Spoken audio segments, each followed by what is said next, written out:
Bienvenidos a Terapia Liberal. En esta ocasión contamos con la presencia de Lorenzo Ramírez, un periodista español, a mi entender el mejor analista sobre el gran reinicio. Es autor de Campeones de la Transformación Digital, 10 líderes españoles, y ha trabajado en distintos lugares como Expansión, Forbes, Libertad Digital y Libre Mercado. Hoy trabaja en La Voz y Despegamos junto al reconocido periodista español César Vidal, con un programa que ha quedado finalista en el premio del público al programa de actualidad de iVox en España, El Gran Reseteo, un tema que hoy vamos a tocar en profundidad. Lorenzo es licenciado en Periodismo y máster en Economía de la Escuela Austríaca por la Universidad Rey Juan Carlos de Madrid. Y si te parece, Lorenzo, vamos a empezar con ese tema, ¿no? Como para ir rompiendo el hielo. El máster en Escuela Austríaca es el de Jesús Huerta de Soto, ¿no? Sí, sí, es el de Jesús Huerta de Soto. Muy buenas noches, buenos días, buenas tardes. También a todos nuestros amigos que nos están viendo ahí desde sus casas o desde sus dispositivos móviles. Efectivamente, yo soy uno de los que asistió al máster de Jesús Huerta de Soto, sobre todo a sus inicios, cuando tenía también a Juan Ramón Rayo de profesor asociado. No sé si sigue ahí, tengo una relación personal desde hace muchos años, divulgando un poco la teoría de la escuela austríaca, que a veces menos teoría y más realidad, ¿no?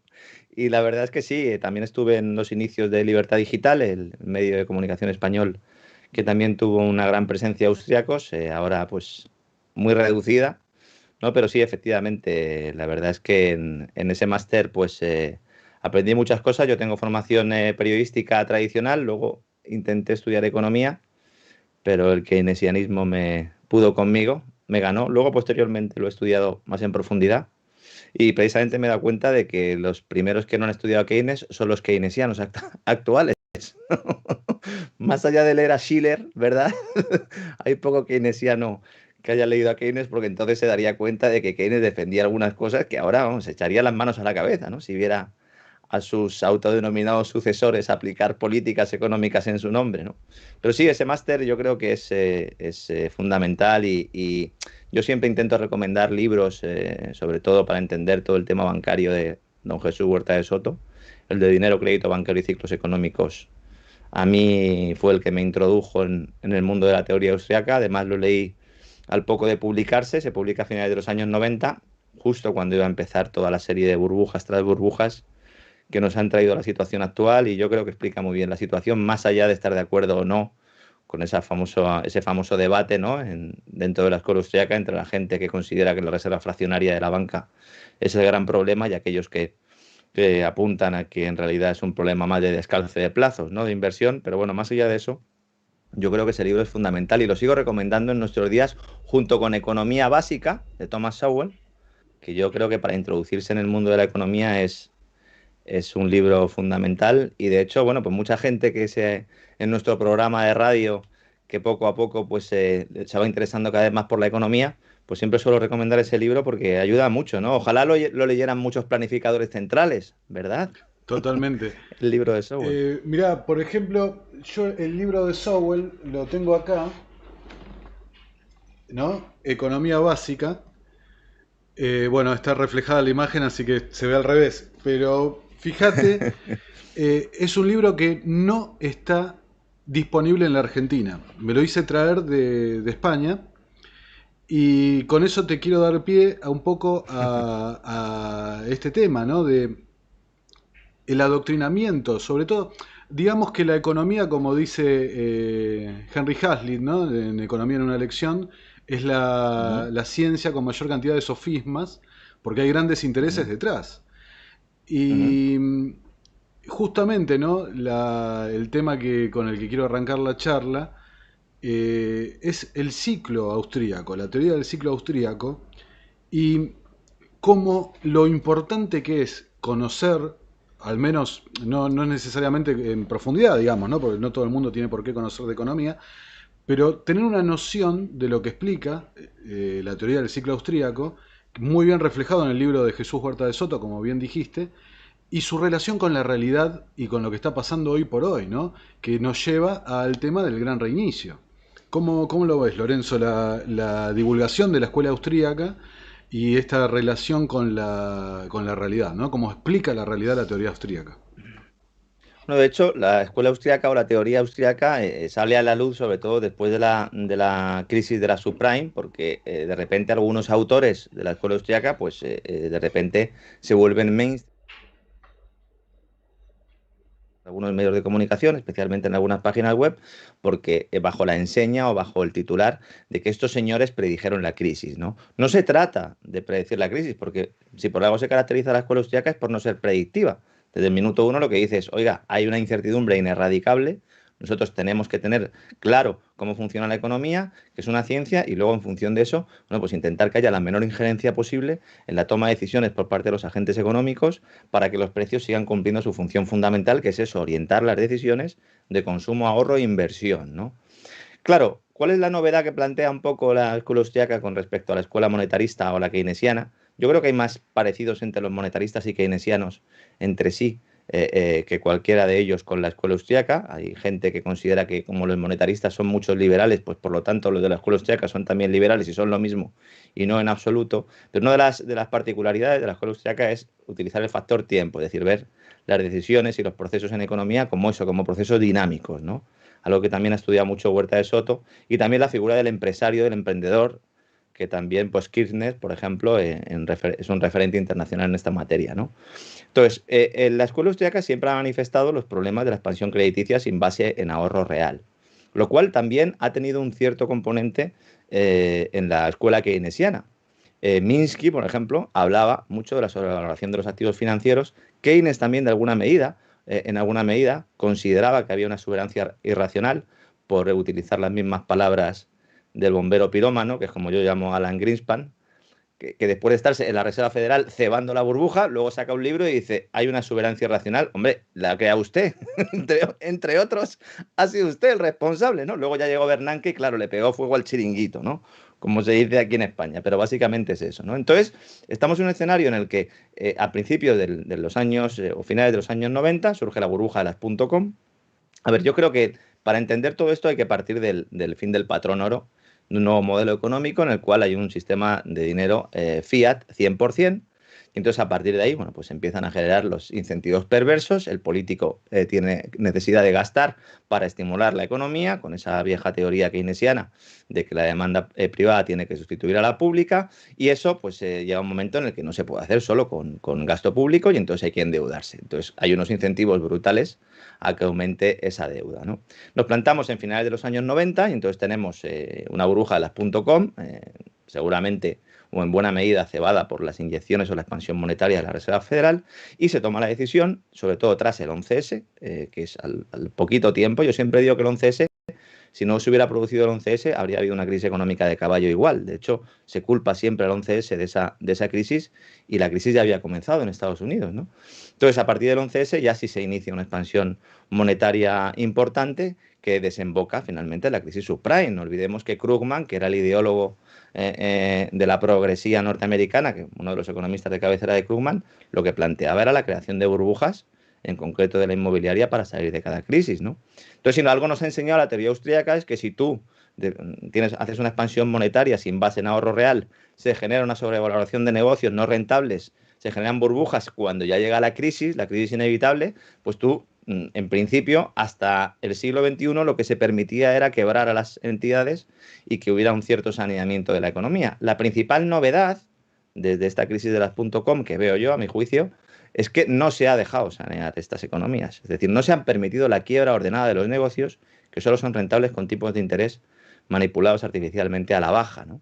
Y entonces, claro, la única manera de salir de la burbuja antes se hacía mediante guerras. Bueno, en buena medida la guerra de Irak fue eso. Y luego tenemos, bueno, pues directamente la creación de burbujas como la inmobiliaria. Y ahora estamos en un momento en el que después de la burbuja, la deuda soberana, estamos, como dice el blog Zero Hedge, ¿no? Estamos en la burbuja del todo, en everything's bubble. Ahora mismo todo está dopado y es una huida hacia adelante. Entonces la teoría austríaca nos enseña que ahora mismo pues, se está produciendo una zombificación de las economías, que hay empresas que deberían de haber quebrado, que no se va a dejar quebrar por intereses políticos y que al final podemos llegar a una situación que planteaba Mises, la del crack up boom, en el cual pues al final se produzca un repudio de la moneda. Y en esa batalla estamos, teniendo en cuenta que todos los grandes países han optado por la vía de la expansión monetaria.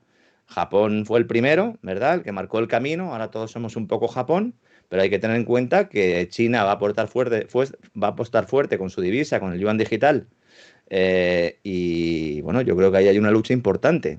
Y ya el siguiente estadio de esta política monetaria ultra expansiva, que como digo, la teoría austriaca nos advierte y nos insiste en que es una huida hacia ninguna parte, pues ya llegaría el sistema de las monedas fiat digitales, las CDBC son monedas digitales de banca central, que pues es el último estadio y la represión financiera que concluye finalmente con la prohibición del efectivo y ya directamente poder aplicar tipos negativos a las cuentas corrientes, que visto el camino que llevan, pues parece que van a todo trapo con ello, ¿no? Aunque oficialmente siempre lo nieguen, Seguro. ¿verdad?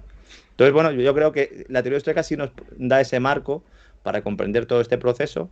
Es cierto que han pasado muchas cosas en estos últimos 100 años, desde los albores de la escuela austríaca, y que ahora estamos en un periodo distinto en el cual la fusión entre el sector público y el privado pues dificulta muchas veces ver los incentivos perversos de cada uno de los dos sistemas, pero yo creo que por lo menos en el ámbito monetario, yo creo que explican muy bien lo ocurrido y no podemos decir que lo que esté pasando no se podía saber que iba a suceder, porque está analizado y yo creo que al dedillo, ¿no? O sea, en este caso sí que no hay sorpresas.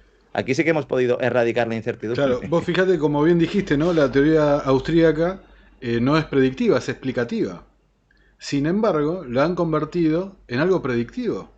¿Por qué? Porque los que hemos leído algo de escuela austríaca, justamente vemos lo que está pasando y podemos prever lo que va a pasar porque siempre han hecho lo mismo. ¿Cuántas veces se pueden golpear la cabeza contra la misma piedra? ¿No? Ni hablar el caso Claro, local, ¿no? Argentina. porque es, sí, bueno, es que además se produce un elemento aquí que el gran incentivo perverso es cada vez que hay una crisis, obviamente se culpa al sector privado de esa crisis, con lo cual es el Estado el que tiene que venir a apagar el fuego que previamente se ha creado también desde el poder público, desde la banca central. Mucho, la independencia progresivamente va desapareciendo porque ya directamente en Europa y en Estados Unidos, bueno, en Argentina por supuesto, se está monetizando déficit, que en teoría era lo que nunca se iba a hacer, porque en teoría la banca central iba a ser independiente porque no se iba a dedicar a monetizar déficits. Ese era el objetivo, ¿no? Ese era el objetivo de poner un organismo independiente que en Europa, atendiendo solo a los precios, y en Estados Unidos, atendiendo a los precios y también un poco al crecimiento del PIB, bueno, pues podría abrir o cerrar la máquina de imprimir billetes para que nos entiendan todos nuestros amigos en sus casas, ¿no? Y en función de eso ir adecuando. Desde que en 2012 Draghi, con el Whatever It Takes, le pega fuego también a los estatutos del Banco Central Europeo y se dedica a monetizar deuda, y en Estados Unidos también, bueno, pues tenemos una situación actual que tenemos una crisis de caballo, desempleo en máximos y las bolsas también en máximos históricos, ¿no? Yo entiendo que haya muchas personas que digan, bueno, pero ¿qué pasa? ¿La teoría económica ha fracasado? No, lo que ha fracasado es la visión monetarista y la visión keynesiana, yo creo que es más que evidente. Realmente. Y me parece muy acertado lo que dijiste antes, ¿no? De que esa asimilación entre con la teoría monetaria de la figura de Friedman, ¿no? Sobre todo, fíjate cómo la gente de Davos, Klaus Schwab y demás, hablan de justamente romper con el modelo de Friedman, que básicamente consiste en emitir, o sea, lo que quieren hacer, emitir a lo loco, terminar con cualquier tipo de restricción. Sí, sí, pero es que además es que no solo es que se plantea ese sistema, es que en la página web del Foro Económico Mundial, cuando se habla del capitalismo inclusivo, que es la nueva etiqueta del viejo sistema de intervención de toda la vida, pero ahora lo han decidido llamar capitalismo inclusivo, ponen en los diferentes estadios de la evolución de la economía, consideran que el paradigma monetarista, representado por Friedman, ahora tiene que dar lugar al capitalismo inclusivo, representado por Klaus Schwab. O sea, es decir, ni siquiera se han buscado un economista de prestigio, se han cogido un Piketty para ponerlo. No, no, se pone él, el primero, que de hecho el foro de Davos, no sé si lo sabes, se funda según se acaba el patrón oro. Y al mismo tiempo que Rockefeller la trilateral. O sea, yo no sé si se ponen todos de acuerdo y dicen, bueno, aquí vamos a tener que crear un sistema de control porque obviamente el sistema fiduciario tiene dentro de sí el embrión de su destrucción. Es como en la película de Alien, el octavo pasajero, ¿no? Sea, al final, destruye al huésped en el que está, ¿no? Efectivamente, el sistema fiduciario tiene que morir por el propio incentivo de las democracias a seguir gastando, gastando y gastando. Claro, y a esta gente, a estos genios planificadores, no se les ocurrió mejor idea que resetearlo el sistema. O sea, Claro, claro. eh, no, Ojalá, mira, ojalá fuera un reset. Yo siempre digo esto, ojalá falta un reset, es evidente.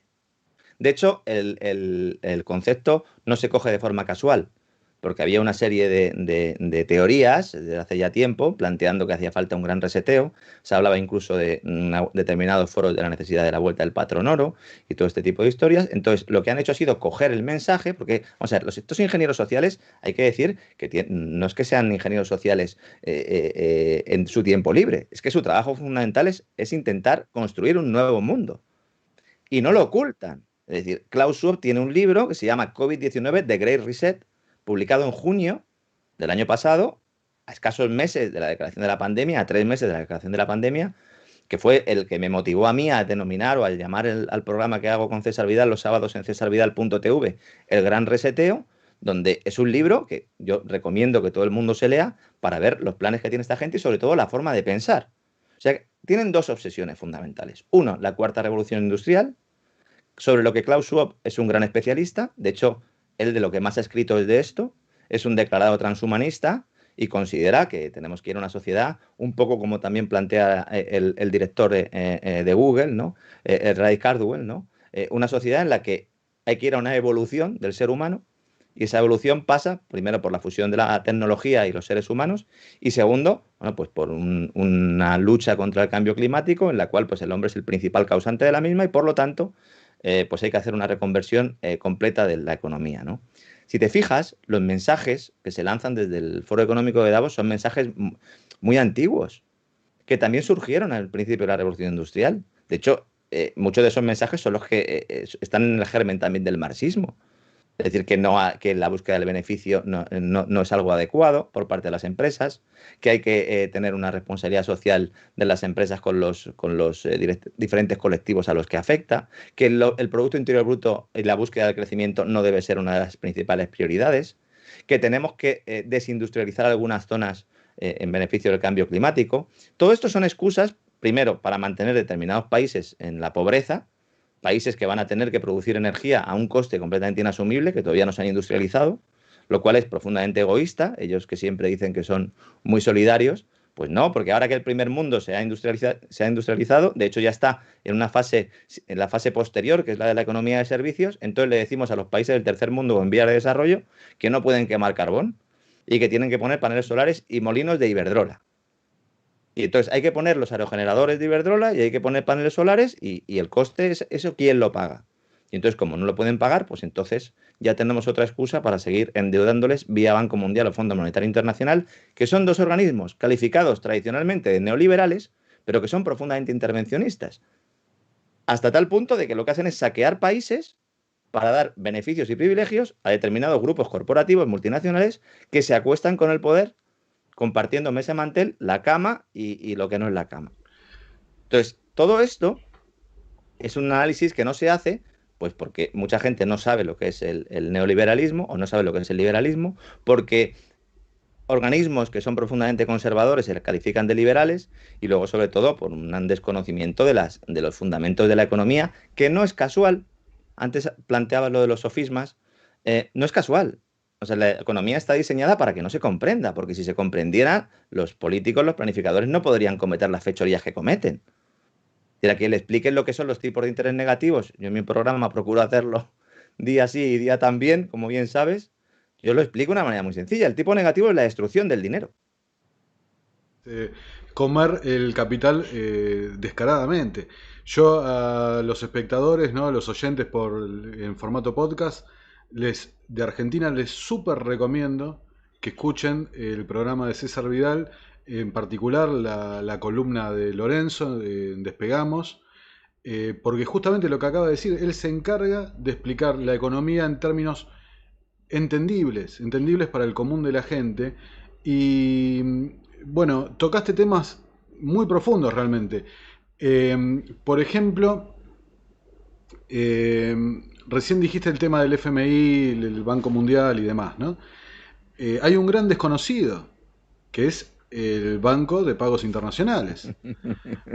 El BIS, Es, el Banco Internacional de Pagos, sí, BIS por sus siglas en inglés, el Bank of International Settlements, que le dediqué un programa, un despegamos completo. Hay un libro que se llama The Tower of Basel, que explica muy bien lo que es la génesis de este Banco Internacional de Pagos, que es un gran desconocido porque normalmente a la opinión pública pues se le entrega el mensaje de que están los gobiernos y luego están los organismos multilaterales y luego pues están los bancos centrales. Y encima de los bancos centrales no hay nadie y eso no es cierto, porque el Banco Internacional de Pagos es el banco central de bancos centrales, podríamos decir, y es donde se coordina la política monetaria de todo el globo. Es decir, eh, la situación que pasó, breve te pido porque hay temas más interesantes, pero la situación de Mario Draghi cuando era director del Banco Central Europeo respecto a su lobby con el G30. Goldman Sachs. No, Bueno, Goldman Sachs, G30, habla de G30. A ver, el G30, el grupo de los 30 es un grupo que aglutina a ex banqueros centrales, intelectuales y luego algunos secretarios del Tesoro, ¿no? No solo de Estados Unidos, sino también de otros países, bueno, de China y también de Europa, ¿no? Entonces, Mario Draghi, básicamente, pues está en el comité de los 30 y pasa ahora a ser el tecnócrata elegido por la élite burocrática bruselense para dirigir el gobierno de Italia. Yo lo que siempre le he criticado a Mario Draghi es que él participa en el maquillaje de las cifras del déficit de Grecia. Bueno, de hecho es que incluso estando él en el Tesoro italiano, participa en este maquillaje y ya posteriormente, como director europeo de Goldman Sachs, ¿no? Pues ayuda a Grecia a maquillar sus cifras para poder entrar en el pacto de estabilidad, ¿no? El grupo de los 30 es un grupo oscuro que tiene su página web, grupo de los 30.org, invito a todo el mundo que vaya ahí, y básicamente es más que un lobby, porque es ahí donde se sientan la gente que está tomando las decisiones sobre la cuestión más importante que hay, que es el tipo de interés. Tipo de interés es el último reducto comunista, de planificación comunista que hay en el mundo, y está intervenido. Y la gente habla de mercado libre cuando el precio del tiempo, porque no es el precio del dinero, sino el precio del tiempo, está intervenido. Hay un libro, no me acuerdo ahora, también editado por Unidad Editorial, no recuerdo el precio del tiempo, creo que se llama, ¿no? Tiempo y dinero, eso es, exactamente. Muy bueno, que no es estrictamente austríaco, pero que recomiendo leer para que se dé cuenta la gente de lo que hay, ¿no?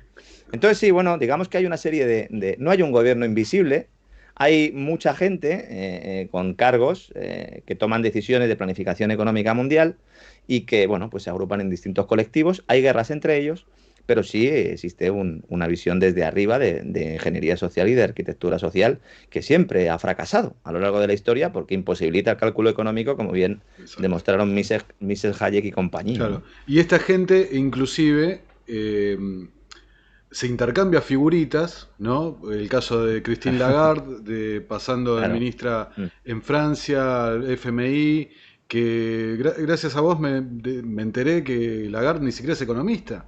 Ha ocupado No, no es economista. los Mm. puestos más importantes capaz de la economía europea. De hecho, ella está imputada, bueno, condenada por el caso de Bernard Tapie, el caso del famoso empresario de Adidas, que con el gobierno Sarkozy, bueno, pues obtuvo una serie de dinero de forma irregular y es una señora que está condenada y luego la condena no aparece en su currículum, lo cual es muy curioso. Pero bueno, al final pues sí muestra que hay un intercambio de sillas y Christine Lagarde cuando estuvo en la crisis del euro sentándose en la mesa de las negociaciones como directora gerente del Fondo Monetario Internacional tuvo un papel decisivo, ¿no? Y bueno, pues luego se le pone de máxima responsable del Banco Central Europeo, igual que el propio Draghi viene del G30 y viene del Banco Central Europeo y ahora pasa a ser presidente del gobierno de Italia, ¿no? Esto no es democracia, esto no es orden espontáneo, esto es el interés de determinados colectivos de que además sus caras visibles las conocemos, pues de ir pastoreando al rebaño, ¿no? Porque ellos también consideran que somos cosas. Otro elemento del gran reseteo importante y del fenómeno transhumanista es que las élites, poco a poco, esa visión paternalista que siempre han tenido, bueno, pues ahora la tienen cada vez más y consideran bueno, pues que los ciudadanos no debemos tomar nuestras propias decisiones, ¿no? Y para eso han utilizado también la teoría keynesiana, aquellos famosos espíritus animales. Ahora están diciéndonos que es que tenemos que gastar, que consumamos, que no ahorremos. Que es todo lo contrario de lo que me decía mi padre cuando era joven, ¿no? Eh, es que fíjate que han llegado al punto, ¿no? De no comas carne, que te va a hacer mal. eh, Come no gusanos. viajes en avión. Nosotros Mm, podemos viajar en avión porque nosotros somos no, importantes y esto lo otro. no. Eh, o Pero es que, si es que eso ya, pero si es que eso ya ha pasado, si es que a lo que voy yo, cuando muchos dicen, no, es que esto es una teoría de la conspiración. Digo, no, esto ya ha pasado antes, con la diferencia de que antes se ocultaba y ahora se cuenta. Porque los altos cargos del Partido Comunista Ruso, vivían a cuerpo de rey. De hecho, cuando se dieron cuenta de cómo vivían en Estados Unidos, hay una anécdota muy curiosa que cuenta el coronel Pedro Baños en su último libro, El control mental, cuando se dan cuenta de cómo se vive en Estados Unidos, porque veían Falcon Crest, fíjate tú las cosas de la vida, dicen, ¿cómo puede ser que estos señores que tienen viñedos vivan tan bien y nosotros, que somos aquí el partido, y entonces empieza a generar el movimiento de, "Oiga, a esto hay que desmantelarlo de alguna u otra manera, ¿no? Pero efectivamente siempre ha sido así, las élites siempre van a comer carne. Luego tenemos un factor económico puro, de incentivo puro. En el caso de la ofensiva esta para acabar con el consumo de carne en plan masivo, bueno, es que tenemos, esta gente está invirtiendo en empresas que se dedican a hacer comida artificial, a intentar que comamos cebo, porque ahora lo que están es en que comamos gusanos, aunque comamos hierba, como dice el Foro Económico Mundial en su página web, ¿no? Y fundamentalmente lo que nos dicen es, ustedes están viviendo mal y tenemos que hacer un gran reseteo para que ustedes empiecen a vivir de forma correcta. Cuando nadie pregunta, bueno, pero si ustedes que nos están diciendo a nosotros cómo tenemos que vivir, son los que han creado este sistema que ha llegado, bueno, pues a sus últimos estertores. Y ustedes además son los que lo van a arreglar, ¿no? Y lo van a arreglar como diciéndonos a nosotros lo que tenemos que comer, cómo tenemos que vivir, cómo tenemos que vestir, a dónde podemos ir, con el pasaporte COVID ahora, que eso es otra historia también que podríamos estar aquí todo el día hablando, pero en definitiva es planificación pura y dura, con la gran ventaja que tienen ahora respecto a los totalitarismos del siglo XX, que es que ahora tienen la tecnología. exacto. Sí, inclusive me gustaría agregar que no solo te dicen lo que tenés que comer, sino te dicen que sos mala persona. Porque el gran reseteo también incluye un factor moral, ¿no? Sí, sí, fundamental. Sí, El sí. capitalismo, o sea, todo esto está en la página del Foro de Davos. En la página particular del Gran Reinicio no hay nada de conspiración. Creen que la gente es tan idiota que ni siquiera lo van a leer y lo ponen adelante de la cara de la gente para que lo... Pues es insólito realmente. Pero, claro, ellos... Es insólito que la gente no solo no se dé cuenta, sino que luego en el New York Times haya reportajes diciendo que el Great Reset o el planteamiento que estoy haciendo yo aquí, que es un planteamiento conspiranoico. Oiga, es que yo estoy escribiendo no solo lo que plantea en la página web el Foro Económico Mundial con un apartado exclusivo a ello, sino que es que en el propio libro de Klaus Schwab así lo determina, ¿no? Y no es ninguna conspiración. Y luego, el tema moral es fundamental, Fundamental. porque hay que hacer sentir a la gente culpable. El capitalismo inclusivo, que dice que el beneficio, perseguir el beneficio de malas personas, bueno, es que eso desde Adam Smith ya está demostrado que el beneficio tiene una función social, es decir, en ausencia de coacción, con la menor injerencia estatal posible, el que una empresa gane dinero implica que está satisfaciendo necesidades de los ciudadanos y que lo está haciendo bien. Lo está haciendo bien porque precisamente por eso está ganando dinero. Esa es la función social del beneficio. Tal cual. Sin embargo, nos dicen, no, el que gana dinero, el que tiene beneficio, hay que perseguirlo. Bueno, hay que perseguirlo, pero no porque no esté operando de acuerdo con las reglas que estamos diciendo, sino porque está ganando dinero en muchos casos con el privilegio que le da el Estado. Y eso claro que hay que perseguirlo. Y eso es un problema del liberalismo, por lo menos en España. Yo sé que en otros países también, o de los libertarios en Estados Unidos. Y es que no se dan cuenta de este matrimonio entre grandes empresas y Estado, y entonces muchos de ellos defienden a estas grandes empresas, sin darse cuenta de que ellas son las primeras que no quieren que haya competencia y ellas son las primeras que se garantizan el apoyo estatal. Eso es justo lo que un liberal debería perseguir. Tiene que haber reglas del juego iguales para todos, ¿no? principales postulados del liberalismo, desde sus orígenes, la igualdad ante la ley. Cuando aparecen las desigualdades, ya no estamos hablando de igualdad, estamos hablando de privilegios. Y eso, bueno, sí, bueno, las cosas están ahí adelante de la vista de la gente, pero la gente, por un lado, tienen décadas y décadas y décadas de adoctrinamiento en la religión del Estado, que no solamente no pueden ver lo que está pasando, sino que además lo piden. Porque las Sí, sí. ideas estas de Klaus Schwab, que vienen hace 50 años, viene haciendo lobby por estas ideas, y lo que está detrás de Klaus Schwab, ¿no? Ni hablar. Eh, se logran llevar adelante principalmente porque hay una aceptación pública, de la opinión pública respecto al calentamiento global, respecto a la igualdad, respecto al colectivismo, respecto a la inmoralidad que ellos dicen de la búsqueda del beneficio personal y demás.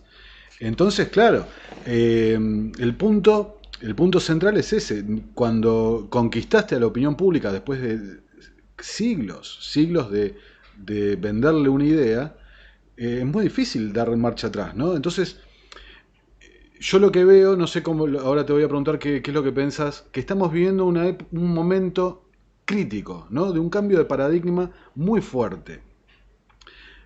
Sí, es un cambio de paradigma, claro, porque se ha llegado a la decisión por parte de los planificadores globales, pues básicamente de crear una nueva burbuja, utilizando para ello la transición ecológica y la transición digital. Entonces, eh, la transformación digital es algo de lo que ya se venía hablando desde hace mucho tiempo, es un fenómeno disruptivo, va a cambiar o está cambiando ya, ¿no? Las estructuras económicas mundiales. Prácticamente nadie se ha preparado para esto, porque eso implica tener visión a largo plazo y si por algo se planifica, pues bueno, se caracterizan nuestros queridos gobernantes es por pensar en el corto plazo.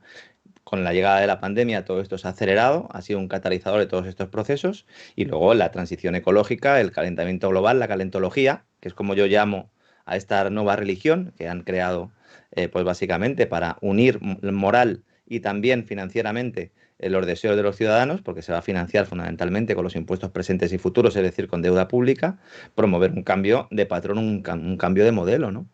Recogiendo un poco pues ese marxismo antiguo que ha mutado en la socialdemocracia de nuestros días y sobre todo pues hundiendo todo tipo de pensamiento crítico o disidente con esta visión, ¿no? De tal manera que los que antes pues éramos considerados unos egoístas liberales, pues ahora pasamos directamente a ser disidentes que hay que exterminar porque molestamos, estorbamos, porque estamos diciendo que el emperador está desnudo y estamos advirtiendo que tenemos un elefante en nuestra habitación que se está saliendo la trompa ya por el pasillo, ¿no?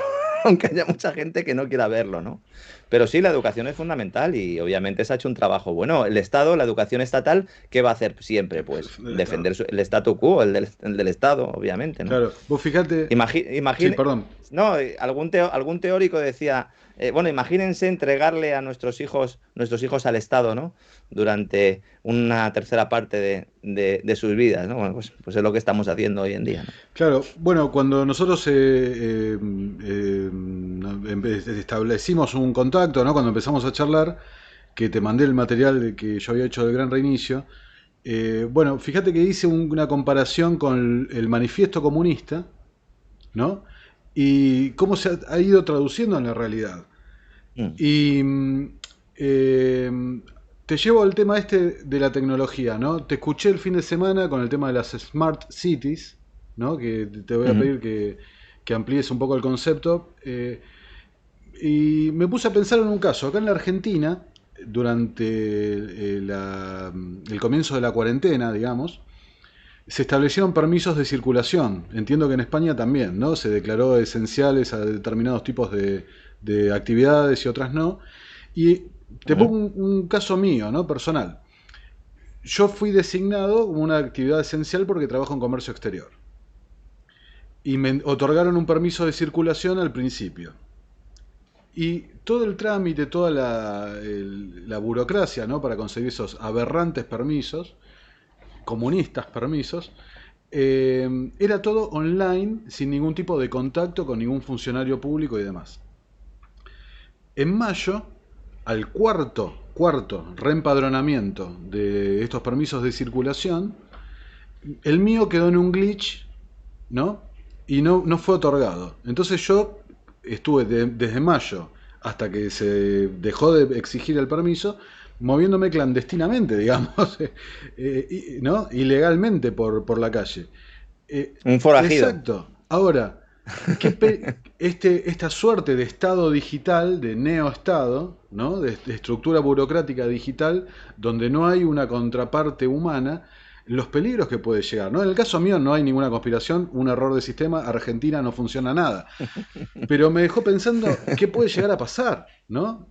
Si esto se desata. A ver, aquí hay un factor, ahí, pues tú porque estás acostumbrado a realizar trámites a través de Internet y aún así, pues no lo has podido lograr porque al final ha habido una decisión de un burócrata o un error administrativo y no se ha podido conseguir. Pero es que hay una brecha importante digital, en el caso de España, lo que lo conozco es evidente y hay personas que directamente han fallecido sus maridos o sus mujeres y no han podido solicitar la pensión de viudedad correspondiente porque no han podido tener acceso a un ordenador y porque durante la gran reclusión, que es como yo denomino a los confinamientos severos, ni siquiera han podido ver a sus familiares. Yo no he visto a mis padres desde que empezó todo esto, no les he podido ver, ¿no? Entonces hay gente que se ha quedado directamente fuera del sistema. De hecho, hay muchas pensiones de jubilación que no se han solicitado por esta vía, ¿no? Pero sí, con respecto al tema del control, efectivamente el sábado hicimos un programa sobre las Smart Cities.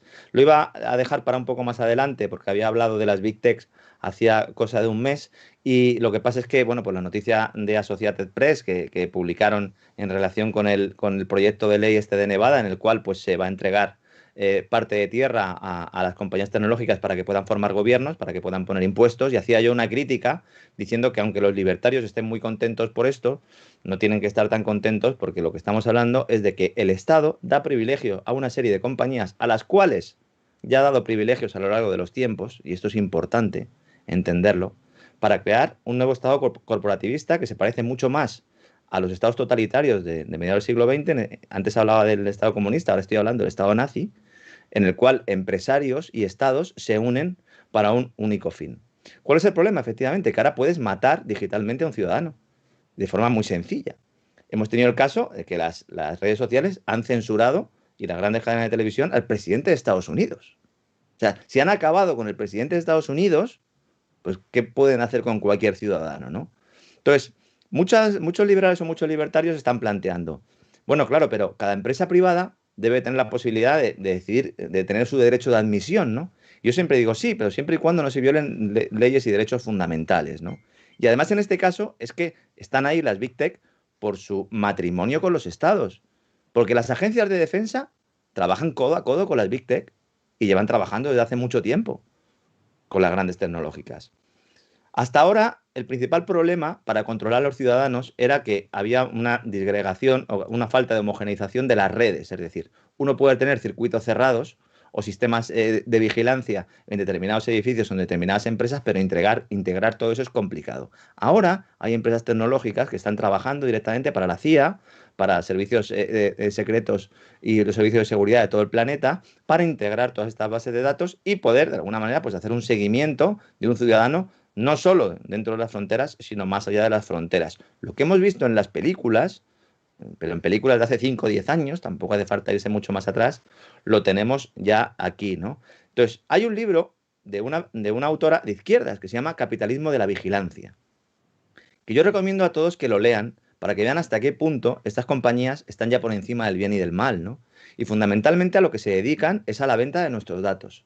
De momento los venden. Yo no sé si en algún momento pues los pueden utilizar para controlarnos directamente y para poder directamente, pues como digo, imagínate en un mundo sin dinero en efectivo, Una, pues ya está. este control digital con unas monedas que van a impulsar los bancos centrales, monedas digitales, te pueden dejar completamente, o sea, digamos, ¿no? Una persona que piense diferente. Te expulsan, te Claro, destierran, te expulsan del este sistema. material que estamos haciendo, tranquilamente pueden apretar un botón y se acabó. Se Mm. acabó Nicolás, se acabó Bueno, Lorenzo. de hecho es que el programa de las Big Tech de cesarvidal.tv, donde yo cuento una parte de todo esto, con toda información oficial, nada extraño, poniendo fuentes, fue censurado primero de YouTube el avance que hicimos en el podcast y luego directamente el programa por delito de acoso.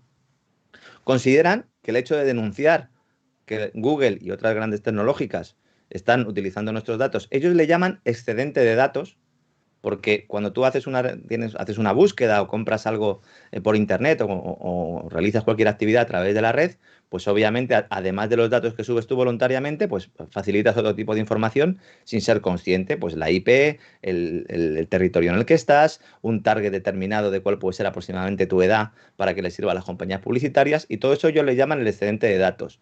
Yo pediría a los liberales y a los libertarios que reclamen que las compañías paguen a los usuarios por ese excedente de datos que están generando y que a ellos les sirven para hacer negocio. Entonces me parecería más justa la relación. Podríamos entonces hablar, sí, de un proceso o de un mecanismo de mercado, pero es que eso no es así. No se está pagando, es más, los ciudadanos muchas veces no son conscientes de que están dando su visto bueno, y luego el justificar que por firmar un derecho de admisión, por aceptar unas cookies, por aceptar unas determinadas reglas, estás dando el visto bueno cuando no hay una manera de salirte de ellos, como las cláusulas de los bancos. Bueno, pues ahí en ese caso no hay una libertad de elección, es decir, no tienes otra posibilidad nada más que sumarte a este sistema. Si además eso ocurre en un mundo globalizado en el cual hay una pandemia y en el cual cada vez más vamos al teletrabajo, porque se fomenta además esa forma de relación digital, pues el poder de estas empresas aumentan. Google, su verdadero negocio es vender datos, y Amazon, su verdadero negocio, por lo que factura más, no es por vender productos a través de la web, sino por alojar servicios, bueno, pues alojar páginas web, entre ellas, por ejemplo, la de Netflix. Para que nos hagamos una idea, Amazon Web Service vive fundamentalmente de eso. Eso son elementos que no conocemos. Siempre se dice que el producto somos nosotros, pero bueno, somos el producto nosotros, pero puede llegar un momento en el que no solo seamos el producto, sino que ya es el escenario perfecto, porque esta gente, colaborando con los planificadores económicos, los planificadores gubernamentales, bueno, pues ya tienen todo a su favor para poder llevar a los ciudadanos por donde quieran, ¿no? Y antes teníamos la facultad, la posibilidad de votar con los pies, como dicen también muchos autores liberales, es decir, si no me gusta lo que tengo en mi país, pues me voy a otro. Pero si en todos los países la tendencia es la misma, porque eso es a mí lo que me preocupa. Ese es el problema del globalismo real. El problema del globalismo es que se están tomando las mismas decisiones en en todo el territorio del planeta, hasta en los países en vías de desarrollo. Entonces, ¿qué posibilidad tengo de escaparme? Hombre, como no me coja un cohete de estos de los de Elon Musk, ¿no? O de los de Bezos, ¿no? Y nos vayamos ahí a otro planeta. Pero a mí eso es lo que me da miedo. Y los organismos que coordinan son de los que hablabas antes, ¿no? Exacto. El Banco Internacional de Pagos, el Grupo de los 30, think tanks poderosos, el Consejo de Relaciones Internacionales. Todos estos que desde la izquierda siempre se han criticado mucho, pero no se dan cuenta de que están haciendo el caldo gordo, ¿no? Y que deberían ponerse de acuerdo para luchar contra el enemigo común, el enemigo del ciudadano, que es el Estado corporativista. Exacto. Que yo creo que es ahí donde estamos. Yo, o sea, me causa mucha gracia, ¿no? A veces la gente, cuando se habla, no sé, de Elon Musk, el hombre más rico del mundo, eh, no, gente, no. Las empresas con mayor capitalización de mercado, si uno ve los accionistas, ¿no? Aparecen tres, cuatro fondos de inversión que se repiten, BlackRock, Vanguard, Fidelity, que inclusive esos fondos Y State Street. exacto. Y esos fondos de inversión inclusive son propiedad entre ellos mismos, ¿no? Es una cosa... El máximo accionista de BlackRock es Vanguard. Y el máximo accionista de Vanguard es BlackRock. De los cuatro mayores accionistas de State Street, dos son Vanguard y BlackRock. Y con Fidelity, más de lo mismo. ¿Eso es un problema? A ver, son fondos de pensiones, fondos de inversión, bueno, grandes gestoras que buscan una rentabilidad en un entorno de tipos negativos, lo cual ya de por sí Sí. es un trabajo arduo, ¿no? Si quieres luego hablamos un poco del tema de la asunción de riesgos, que me parece fundamental también, que nos lo hemos dejado al principio, ¿no? Hacia dónde tienes que ir ya para conseguir determinadas inversiones, sobre todo en el ahorro a largo plazo, ¿no? Que con tipos negativos matan el ahorro a largo plazo, ¿no? Pero claro, yo siempre les he defendido desde ese punto de vista y digo, no, es que estos señores lo tienen muy difícil. Ahora, cuando ya el señor Larry Fink, en su carta anual, se dedica a hacer política, cuando dice que va a expulsar del Consejo de Administración de las empresas en las que él tiene dinero a todo aquel que no esté en los Objetivos de Desarrollo Sostenible de la ONU, o que no introduzca los criterios famosos medioambientales, bueno, pues estos que se han introducido ahora, para gestionar o para determinar la calidad de un activo en términos sostenibles, ahí ya es cuando tenemos que saltar y criticarlo, porque eso no es el mercado. Exacto. Exacto, eso, bueno, Nos están, nos, nos están haciendo creer que es el mercado porque hay una demanda. No hay una demanda de la población de esto. No hay una emergencia climática. Yo coincido con Y vos. sobre todo, no hay una demanda de la población de que haya que luchar contra la emergencia climática, aunque lo están consiguiendo ya. Sobre todo con los chavales. Ahora hay un concepto, no sé si conoces, el de la ecoansiedad. No, no lo había escuchado. Hay niños a los que les están diagnosticando ecoansiedad. Porque en el colegio les taladran con lo de la emergencia climática y no se dan cuenta de que el mayor problema que tienen ahora mismo es aprender inglés, aprender bien y aprender informática, porque si no, no van a trabajar de nada dentro de 10 o 15 años. Y en lugar de eso se están preocupando por si ha aumentado un grado o ha bajado medio grado la temperatura en determinado lugar del mundo. Que no digo que el cambio climático no sea un problema, que no digo que el hombre no tenga una participación, si yo eso no lo niego, pero no es el problema acuciante hoy en un momento en el que estamos en una crisis de paradigma, en el cual estamos en la burbuja del todo, en la cual tenemos unos problemas que nos pueden llevar a un abismo importante, ¿no? O incluso a otra guerra, Pero ¿no? Muchos dicen. antes de tocar el tema de geopolítica, me parece interesante lo que acabas de decir, porque la gente del Gran Reinicio, la gente de Davos y todos estos organismos, sí creen que el cambio climático es responsabilidad del ser humano y por exceso de población. Ellos, o sea, siguen con las ideas maltusianas. Uno inclusive Sí. se puede encontrar en la página de Davos, en algún Mm. del Gran Reinicio, algún artículo donde dice que la pandemia está causada directamente por la sobrepoblación. Sí, sí. O sea, Bueno, de hecho es que el propio Vaticano ha respaldado esa tesis este fin de semana en el diario de Prisa, en XL semanal del diario El País, también se especificaba esa tesis sin ningún tipo de fundamento científico, se está impulsando porque el fundamento científico siempre ha sido algo secundario. Es decir, tú puedes estar convencido de que el hombre tiene una implicación o que tiene una participación en el cambio climático. Y eso, hasta ahí podemos estar de acuerdo.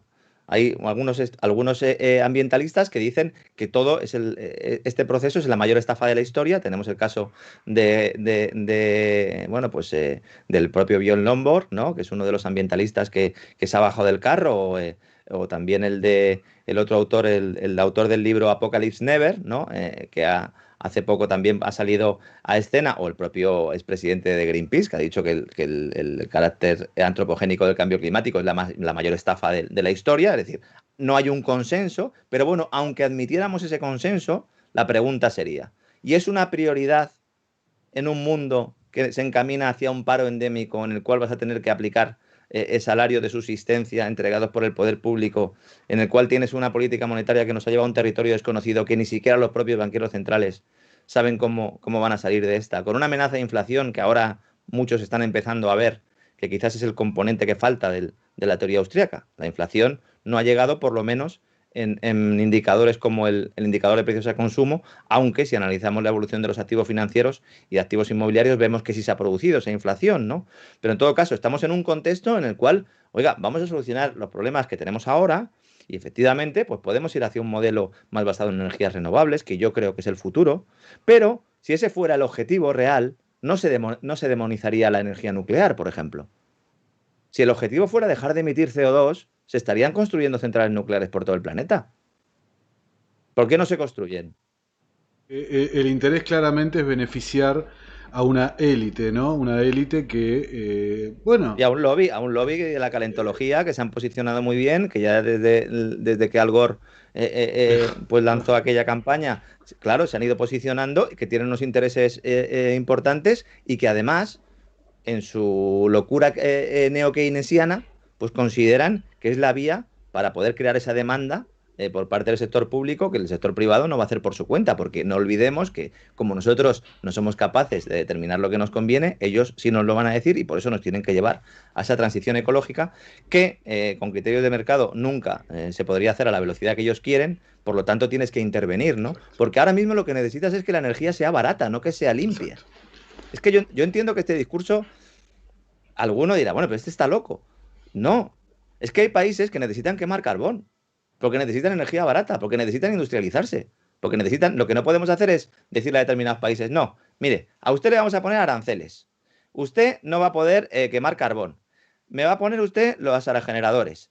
Y claro, como no tiene estructura productiva, porque claro, con ese contexto no puede usted trabajar, yo le presto el dinero para que vengan mis empresas y den los servicios públicos, que es lo que se ha hecho en Hispanoamérica, básicamente. Por empresas españolas, además.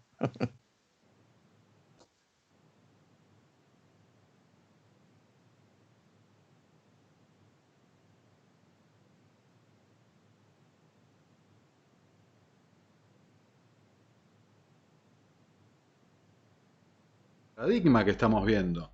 Y con esto me refiero, bueno, yo al menos lo tomé, me gustaría saber tu opinión, lo tomé así, en el último Davos, que reafirmo lo que dijimos, que no es ninguna conspiración, la reunión de Davos se trató exclusivamente del gran reinicio, ¿no? La convocatoria era para eso.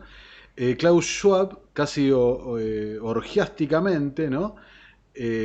Presenciaba el discurso de Xi Jinping, llamando a una macroeconomía global o llamando a un cambio de paradigma respecto al multilateralismo y demás. Y creo que no estamos siendo conscientes de que, me parece que fue la presentación en escena al Teatro Mundial de que ya llegó el momento de China, ¿no? Ya Comentábamos en uno de los programas también nosotros que planteaba yo que se ha puesto ya el traje de líder del mundo, ¿no? Xi Jinping no ha participado en todas las ediciones de Davos, creo que solo ha participado en las dos últimas, pero sí en esta efectivamente pues ha surgido como figura. Además, se ha producido otro hecho y es que Biden no participó en la reunión. Le tenían firmando órdenes ejecutivas allí a mansalva y no pudo el hombre. Ten en cuenta que todo lo que no han hecho durante los 4 años con Donald Trump, pues lo quieren hacer ahora en unos meses, ¿no? Y no participó, pero sí, el modelo ideal para ellos es el modelo chino, que es una tecnocracia en la cual pues se permita un cierto liberalismo de cara al exterior, pero con una fuerte intervención, con un control de los ciudadanos por medio de créditos sociales, que eso es algo que en Occidente pues pensábamos que no iba a llegar nunca, pero que con el COVID se va a producir. En esa línea, el pasaporte COVID es el caballo de Troya de una serie bueno, pues de medidas que se irán adoptando, porque una vez que ya directamente permites que el Estado te diga que sin vacuna no puedes entrar en un supermercado, bueno, pues pasado mañana el código QR de turno, en lugar de llevar tu información de vacunación, pues llevará tu origen, la ciudad en la que vivas, el color del que eres y todas tus circunstancias personales, ¿no? Entonces, obviamente, eso poco a poco se va a ir implantando. China es la gran desconocida en Occidente. El grado de desarrollo chino, sobre todo de la tecnología, es brutal. Hay un libro de Kai-Fu Lee que se llama Superpotencia de la inteligencia artificial, que plantea muy bien cómo China ya no es un país que se dedica a copiar, sino que está produciendo un valor añadido y con propio know-how. Sus inversiones en África también son importantes, el tema de la ruta de la seda y, claro, los ideólogos del Great Reset ven en el modelo chino un modelo de referencia, ¿no? Lo cual pues nos tendría que hacer temblar a todos. Es que realmente es terrible, pero claro, es el modelo al que aspiran. Vos fíjate, antes dijiste Mises basaba su teoría de la imposibilidad del socialismo apuntando al cálculo económico. Hayek, en cambio, le agrega el manejo de la información. Pero bueno, y acá todo lo que hemos estado hablando, acá tenemos para el manejo de la información las Big Tech, tenemos este neoestado digital y listo, ya está, tenés el control absoluto, ¿no? Y bueno, se van... Digamos que se reduce la fricción, es decir, la imposibilidad del cálculo económico socialista se sigue manteniendo. También el tema del conocimiento que planteaba Hayek, pero obviamente ahora pues hay capacidad para obtener más datos. Yo, en mi ámbito personal, pienso que a la larga la misma teoría de Hayek demostraría que el modelo de planificación que ahora mismo pues, lidera China también está destinado al fracaso. El problema es que en el país de los tuertos, de los ciegos, perdón, el tuerto es el rey. Entonces, primero tendrán que caer las democracias con dinero fiat, que yo creo que ahí ha sido un poco la clave, ¿no? de esa destrucción económica y social, y luego pues tendremos que ver lo que pasa con China, pero a largo plazo tampoco podría ser eficiente por la propia imposibilidad que demostraron los autores austriacos, ¿no? Es decir, va a haber muchas ineficiencias, sumándole a ello también, pues el que pasan por encima de todas nuestras libertades y nuestros derechos individuales, pero no porque nos los hayan quitado, como algunos pensaban, sino porque se los vamos a entregar voluntariamente. Se lo cedimos absolutamente con la misma historia de siempre, ¿no? Con el miedo por la seguridad. Esto viene, como bien dijiste, desde el 11S, es una escalada denunciado por Snowden, Assange y compañía, es una escalada de avasallamiento sobre el individuo. Y Lorenzo, bueno, hemos hablado un poco de China. ¿Cómo ves? Bueno, me parece la respuesta es sencilla. Biden es una continuidad de la política de Obama. Seguramente veamos conflictos intervenciones militares. ¿Cómo lo ves, Lorenzo? Hombre, el complejo militar industrial del Calao Eisenhower, pues obviamente ha estado 4 años bastante fastidiado bueno, pues durante todo el gobierno de Trump, básicamente, porque Trump ha sido el presidente menos bélico de la historia reciente de Estados Unidos y eso obviamente es un problema para un sector que prácticamente fagocitó lo que eran las estructuras de poder de Estados Unidos ya a mediados del siglo pasado, ¿no? Entonces, claro, es un lobby importante. De hecho, ya se están viendo movimientos, ya se está volviendo a hablar de Irán. La revista The Economist, que yo recomiendo a todo el mundo que, aunque si no tiene una suscripción o no dispone de dinero para suscribirse a ella, que entre periódicamente para ir viendo los titulares y las portadas que tiene, porque anticipan muy bien cuál es un poco esa agenda que las élites quieren implantar y ahora pues ya están en la línea pues crisis nuclear. Vamos a escuchar mucho esto durante mucho tiempo porque se requiere una intervención militar de algún tipo y sobre todo, bueno, porque hay unos intereses creados importantes, ¿no? Trump ha sido un paréntesis para mucha gente lo considera un paréntesis. Obama, a pesar de ser el presidente que más incumplió su programa electoral, siendo el presidente más bélico prácticamente, ya digo, no cumpliendo ninguna de sus promesas que hizo, pues básicamente ha sido un presidente imperialista, ¿no? Y Trump todo lo contrario, cuando nos vendían que precisamente iba a ser el imperialista. Pero bueno, Biden, de todas maneras, yo creo que tiene serios problemas, eh, bueno, pues directamente físicos y mentales. Dudo mucho que vaya a aguantar toda la legislatura. Es evidente en las entrevistas que tiene en directo que tiene, pues eso, tiene problemas para expresarse y problemas para tomar decisiones. Yo creo que Kamala Harris ahí es importante, además da el perfil perfectamente para poder ser la presidenta de Estados Unidos. Creo que vamos a ver una presidencia de Estados Unidos en la que la vicepresidenta va a tener mucha importancia, algo que nunca ha sucedido. El vicepresidente normalmente siempre da un paso atrás o al lado, de hecho prácticamente no se habla nunca de él, siempre se habla del presidente. Yo creo que aquí sí que vamos a tener una importante presencia de Kamala porque el objetivo de Wall Street, sobre todo, y de todos los lobbies que acompañan al Partido Demócrata es intentar mantenerse en el tiempo y que Trump sea solo un mal sueño, ¿no? Entonces yo creo que es una mala noticia para el mundo en ese sentido, ¿no? Yo critiqué mucho a Trump al principio por ser proteccionista y por supuesto por todas las medidas que planteaba. Y luego al final me he dado cuenta de que precisamente es una de las veces en las que te alegras de que un presidente no haya cumplido su programa electoral, ¿no? Porque al final ha sido mucho menos intervencionista de lo que podía parecer al principio, ¿no? Fíjate que hasta se ha llevado bien con el presidente de México, Y eh, que eso ya es decir. quería meter un paréntesis ahí. La revista The Economist, editada por la familia Rothschild. Sí, bueno, al final son los sospechosos habituales de siempre, ¿no? Claro, Familia Rothschild, que la propia mujer la propia, sí, la baronesa de Rothschild es una de las artífices del el proceso capitalismo o del inclusivo. programa Capitalismo Inclusivo y el Consejo de los Guardianes, que ellos se autodenominan los guardianes porque tienen que guardarnos a los ciudadanos de... Yo siempre digo, esto es como el mafioso que te pide, ¿no? Que te pide dinero a cambio de seguridad. Y dice, bueno, pues si yo no tengo ningún problema de seguridad. Dice, no, es que si no me pagas es cuando vas a tener un problema de seguridad, ¿no? Pues esto es igual, ¿no? Esto es igual. Es el zorro cuidando de las gallinas, el lobo con piel de cordero, que nos va a venir a salvar cuando nos han traído hasta esta situación, ¿no? Entonces, hombre, yo siempre intento recomendar libros, el programa. Pues intento hacerlo siempre muy llano para que lo entienda todo el mundo, intento siempre llevarlo a la tierra, ya pues amigos de terapia liberal que a lo mejor no me conocían, pues ya empiezan a ver un poco cuál es mi línea y creo que esto hay que hacerlo a tope, creo que hay que hacer una labor de divulgación porque en realidad a poco que le explicas a las personas las cosas, las entienden porque en realidad son más intuitivas de lo que parecen, ¿no? Porque al final se trata de administrar los países pues como administrarías tu casa, ¿no? Con cierta responsabilidad, como el pater familias, que decía el derecho romano, siendo prudente, ahorrando, trabajando, esfuerzo, trabajo duro y luego pues podemos estar más de acuerdo o menos en que haya más o menos intervención. Pero desde luego lo que no podemos estar de acuerdo es en que nos creen un gran reseteo los mismos que nos han llevado a la situación actual, ¿no? Sí, bueno, en parte una de las intenciones mías era acercarte al público argentino, porque realmente admiro, Ahí tenéis a Milei, que Milei sí que da sí, guerra, ¿no? eh, pero ¿y cómo ves a Argentina en todo este contexto geopolítico? Hablamos un poco de Estados Unidos, de China, nos faltó Rusia, bueno, por falta de tiempo no lo vamos a tocar.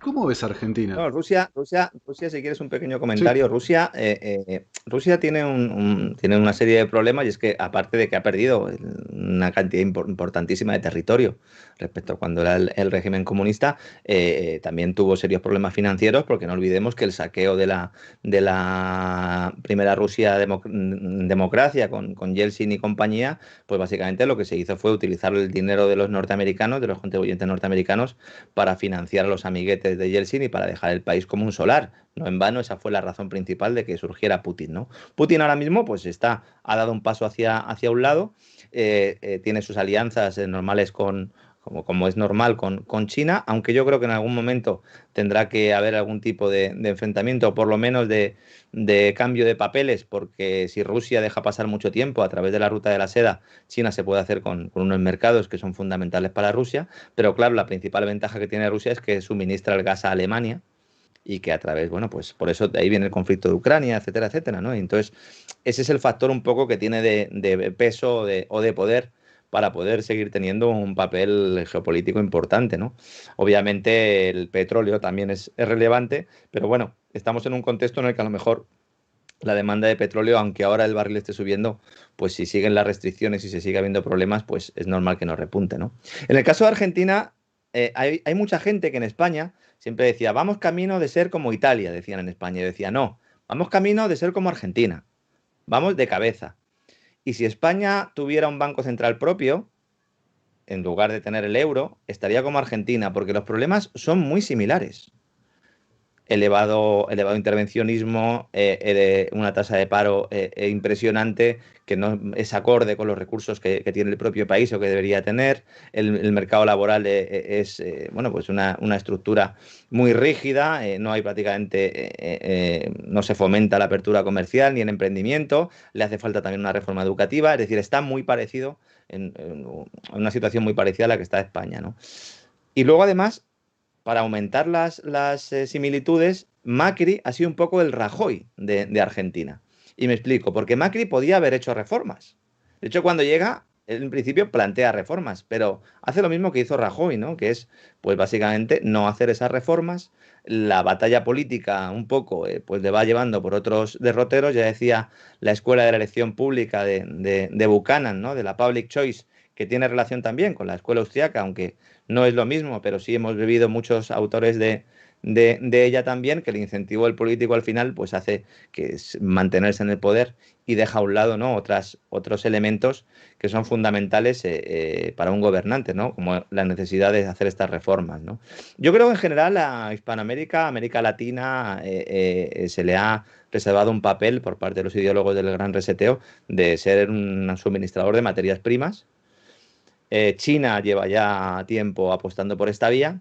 El Foro Económico Mundial está insistiendo mucho en que hay que impulsar toda la capacidad que tiene agrícola y ganadera Hispanoamérica. Quieren hacer básicamente que sea el granero del mundo, suministrador de materia prima, y mientras tanto, pues la batalla política hace que en ningún momento se plantee nadie la realidad de los países, ¿no? El problema fundamental de Argentina, ¿qué te voy a decir yo? Pues ha sido el kirchnerismo y lo es todavía. Entonces, claro, ese es un problema, ¿no? Primero el peronismo, luego el kirchnerismo y al final, pues acaba en ismo, pero es todo igual, ¿no? Que es intervención, planificación y socialismo, ¿no? Con el problema añadido que también tiene España de que la mayor parte de las personas consideran que es necesaria más intervención para solucionar el problema, ¿no? Pero vamos, en todo caso, tanto España como Argentina son residuales en este proyecto global. Yo creo que España tendrá dificultades para seguir en el euro si no modifica su política económica en 2 o 3 años.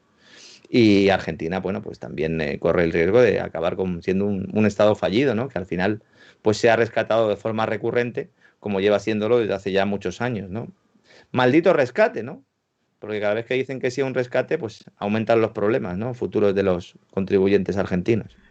Bueno, antes de ya de liberarte, dejarte de cerrar esta charla interesantísima, quería tocar un puntito que lo sacaste que me parece muy importante, que es el manejo del riesgo que están haciendo los fondos de inversión y demás, ¿no? Eso es fundamental. Buscando Eso es, eh, Bueno, básicamente la política monetaria ultraexpansiva, la política de tipos de interés negativos, lo que hace es que cada vez sea más difícil obtener rentabilidad. Entonces, en la renta variable, una inversión que uno quiera hacer a corto plazo, hay también gente que invierte en renta variable, obviamente a largo plazo, pero si tú quieres hacer una inversión a largo plazo, a corto plazo, bueno, pues tienes un problema limitado, ¿no? Por el tipo de interés. Pero si tú quieres hacer una inversión a largo plazo, sobre todo en productos de los tradicionales de renta fija, es decir, bonos, fundamentalmente, tienes un problema. Y el problema es que no puedes obtener rentabilidad. No puedes obtener rentabilidad. Entonces, el tipo negativo es represión financiera porque lo que hace es desincentivar el ahorro a largo plazo, que es precisamente lo que haría falta para capitalizar la economía. Es el mundo al revés, pero efectivamente es lo que está sucediendo en nuestros días, ¿no? Entonces, una compañía aseguradora o un fondo de pensiones, su misión fundamental es garantizar una rentabilidad que bata a la inflación en el largo plazo. Esa es su función fundamental. Si no puedes hacer eso porque tienes unos tipos negativos, los tipos negativos es que el dinero en el futuro vale menos que ahora. Es que es tremendo plantearse esto, ¿eh? Es la destrucción de la riqueza. Entonces dice, bueno, ¿y cómo puedo yo obtener una rentabilidad del 4 o del 5%? Porque aquí en Europa no tenemos mucho IPC, no tenemos mucha inflación, pero hay otros países en los que sí, ¿no? ¿Cómo consigo una rentabilidad? Pues entonces me tengo que ir a activos de más riesgo. Pero ¿cuál es el problema? Que estos fondos institucionales, estos fondos de pensiones, estas aseguradoras, lo que tienen que hacer es preservar el capital antes que obtener rentabilidad. Necesitan preservar el capital, no se pueden jugar el capital como hace un hedge fund, pero se ven obligados. Y entonces poco a poco van adoptando cada vez más riesgo para poder batir al mercado, para poder batir esa rentabilidad. Esto a su vez genera una burbuja porque hay mayor demanda de activos de mucho riesgo que en condiciones normales no tendrían esa demanda y si la tuvieran exigirían un tipo de interés muy superior al que están exigiendo en nuestros días. Con lo cual tenemos a los grandes fondos de pensiones globales invirtiendo en negocios que solo se mantienen por la manipulación de los tipos de interés y que pueden quebrar en cualquier momento. Por eso estamos en máximos de todo. Se están comprando bonos basura corporativos a mansalva. Ese es el siguiente problema que tiene que afrontar la Reserva Federal en Estados Unidos, ¿no? Los famosos CDOs, ¿no? Y la famosa deuda corporativa por debajo del investment grade, ¿no? Por debajo del grado de inversión, el bono basura tradicional, ¿no? Y eso genera unas distorsiones brutales. Entonces, claro, ¿cuál es el problema? Pues que hace necesario que haya rescates continuos, porque en el momento en el que quiebra cualquier tipo de empresa que ha emitido mucha deuda o sectores completos de la economía, que están bueno, pues que han emitido mucha deuda corporativa y que tenían un rating pues por debajo del investment grade, como están invertidos los grandes gigantes, pues se obliga a hacer rescates continuos. Y entonces dicen, no, es que es una crisis de liquidez. No, no es una crisis de liquidez, es una crisis de solvencia. Pero claro, si es una crisis de solvencia, ya no podemos utilizar la política monetaria, ya lo que hay que hacer es hacer quitas de deuda. Y en eso estamos ahora. Por eso se está hablando ahora de quitas de deuda, porque es inevitable. Es inevitable porque está agotado el modelo, definitivamente. Claro. Bueno, Lorenzo, una reflexión final, así respeto el compromiso horario que asumí con vos. Eh, Vos sos papá, yo soy papá también. eh, Naturalmente a todos nos preocupa el futuro de nuestros hijos, ¿no? ¿Estamos asistiendo al fin de la libertad como la conocemos? Bueno, digamos que estamos asistiendo a un nuevo estadio de ese proceso que yo creo que comenzó hace ya algunas décadas, pero que yo creo que ahora sí que está cobrando una especial velocidad con todo el tema de la pandemia y sobre todo el uso político de la misma. En su libro, Klaus Schwab plantea que la pandemia es una oportunidad. El problema que tiene Klaus Schwab es que suele decir lo que piensa y en este caso efectivamente es una oportunidad. Para otros inversores, bueno, el propio Soros, ¿no? También dijo que era la oportunidad, la crisis de su vida y que tenía que aprovecharla. Y obviamente pues vamos a asistir a un periodo de reducción de libertades que, como digo, se va produciendo crisis tras crisis en el siglo XXI y que lamentablemente si no somos conscientes de lo que estamos cediendo, de los espacios de libertad que estamos cediendo y sobre todo no nos dedicamos a profundizar y a rascar un poco más que la información que nos dan los grandes medios de comunicación, pues lamentablemente cada vez pues los libres seremos menos. Nuestros hijos nos verán cada vez más como gente rara y acabaremos como en el libro La emboscadura, ¿verdad? En el bosque perdidos o como en Fahrenheit 451 los que leían libros que vivían en el bosque, ¿no? pues empiezo a sentirme yo algunas veces también así. La verdad es que es lo que más me preocupa. Si no tuviera hijos, vería las cosas de una forma un poco distinta, pero obviamente estamos hipotecando el futuro de nuestros hijos, no solo en lo económico, sino también en lo social y es fundamental ser conscientes de ello, ¿no? Huir de los mensajes de miedo y de terror. Yo además soy creyente, con lo cual yo ya sé que los malos no van a ganar, pero claro, yo entiendo que para el que no es creyente, pues es difícil pensar que no van a ganar, pero obviamente ellos tienen el dinero, o las élites y los planificadores tienen el dinero, si no lo crean, tienen la tecnología, pero lo que no tienen de momento es la voluntad de todos los ciudadanos. Por eso se lanzan campañas mediáticas como el Great Reset, porque hace falta manipular a la opinión pública. Todavía no lo han conseguido, eso todavía no lo han conseguido, pues yo todavía tengo esperanza en que no lo consigan. Bueno, Lorenzo, te quiero agradecer muchísimo, muchísimo. Le quiero contar a la audiencia eh, el gesto que tuviste, ¿no? En aceptar esta charla y fundamentalmente el motivo que me diste, ¿no? La importancia de la divulgación de las ideas. Estamos viviendo realmente, como se puede desprender de toda la charla, un momento crítico, crítico para las libertades del individuo. Así que te dejo. Decía Orwell que en una época de engaño universal, ¿no? Decir la verdad es un acto revolucionario, ¿no? Exacto. Pues yo me considero un antisistema de los de verdad y creo que cada vez todos debemos aspirar un poquito más a ser antisistema, a cuestionarnos. En mi Twitter, bueno, en mi cuenta de Twitter tengo un tuit fijado de Mark Twain, ¿no? Cuando estés del lado de la mayoría siempre, es momento de hacer una pausa y reflexionar, ¿no? A ver si estás del lado de la mayoría, no porque tú quieras, sino porque te están llevando del lado de la mayoría. Y me parece fundamental hacerlo. Para mí ha sido un placer estar contigo. Hablaremos ahí algún otro día, porque ahí son muchos temas y son muchas cuestiones las que hay que profundizar. Y nada, pues también agradecerte que me hayas invitado y poder compartir unos minutos también con tu audiencia, ¿no? Y también pues mandarles un abrazo desde aquí, desde España. Bueno, Lorenzo, te agradezco muchísimo la participación, te mando un fuerte abrazo y como, bueno, esta es tu casa, cuando desees, eh, tenés el espacio disponible para seguir charlando y es cierto, nos quedaron un montón de cosas en el tintero, así que bueno, si te parece en el futuro, me encantaría tenerte de vuelta acá en el canal. Hablaremos. Un fuerte Bueno, abrazo y también a tus queridos telespectadores, oyentes. Y bueno, también desearte que tu iniciativa salga adelante y que tengas todos los éxitos del mundo, porque hace falta que haya luchadores por la libertad. bueno, muchas gracias Lorenzo, me despido, espero que les haya encantado esta charla, les haya gustado un montón. Eh, Como dijo Lorenzo, hay que seguir divulgando las ideas de la libertad. Realmente vivimos una etapa crítica. Les agradezco por estar con nosotros, por haber visto este video y nos estamos viendo en una próxima y nueva edición de Terapia Liberal.